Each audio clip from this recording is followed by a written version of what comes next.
περίπτωση της Merida έχουμε το Big 19, το οποίο είναι το αγωνιστικό cross-country hardtail ποδήλατο της εταιρείας. Το βάρος του μόλις 8,1 κιλά χωρίς πετάλια, πραγματικά ελάχιστο. Σύμφωνα με πληροφορίες από το περίπτωρο της Merida, το βάρος του ποδηλάτου αναμένεται να μειωθεί κι άλλο, καθώς η μπροστά ανάρτηση θα αντικατασταθεί με το μοντέλο του 17 Oxide, η οποία είναι γύρω στα 200 με 300 γραμμάρια λιγότερο, σύμφωνα με τις πληροφορίες μας πάντα. Οπότε το βάρος θα είναι κάτω από τα 12 κιλά, από τα 8 κιλά. Ακόμα ένα ποδήλατο που φέρει την Estra Mingle, την 1x12, η οποία μπορούμε να πούμε ότι δουλεύει καταπληκτικά, καθώς ήταν ακόμα ένα από τα ποδήλατα που δοκιμάσαμε.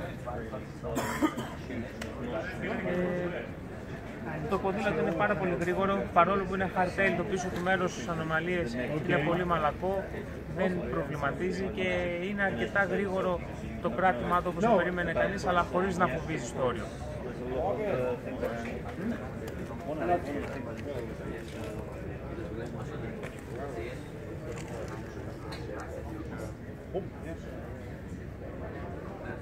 Eine ist, wie gesagt, eine Schürzenthese, eine Waage.